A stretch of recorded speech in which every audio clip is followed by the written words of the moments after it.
হে চলো আমরা বিরিয়ানি বানাই, তাও কি সরিষার তেল আর রসুনের বিরিয়ানি। তো বিরিয়ানি বানাতে লাগবে শান মাটন বিরিয়ানি মশালা আর রাঁধুনি বিফ মশালা।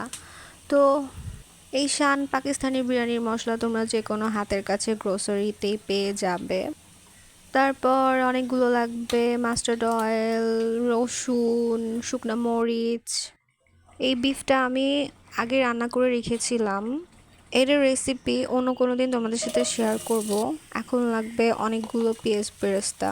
তো আমি পেঁয়াজ বেরেস্তা করার পরে বিরিয়ানির স্পাইসেসটা রেডি করব।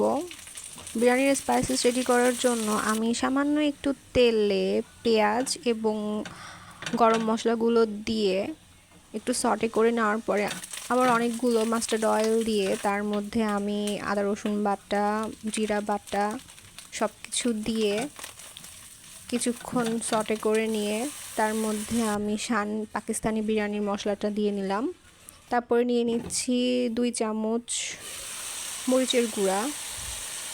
মশলাটা কষানো হয়ে গেলে পরে বিরিয়ানির এই স্পাইসেসের মধ্যে আগে থেকেই আমার কুক করে রাখা মাটনটা অ্যাড করে দিব।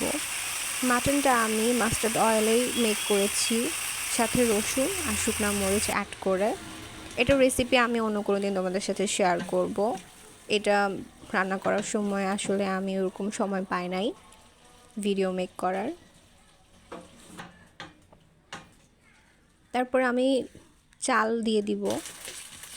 এখানে আমি চিনি গুঁড়া পোলাওয়ের চাল ইউজ করেছি। চালটা দিয়ে আমি ভেজে নেওয়ার সময় 3 চামচ চিনি অ্যাড করেছি, গরম পানি দিয়ে দিয়েছি প্রয়োজন মতো এবং এখন দিয়ে দিচ্ছি সামান্য একটু গুঁড়ো দুধ। চালটা এরকম বয়েল আসার পর আমি হালকা আঁচে আধা ঘন্টা দমে দিয়ে বিরিয়ানিটা রান্না করব।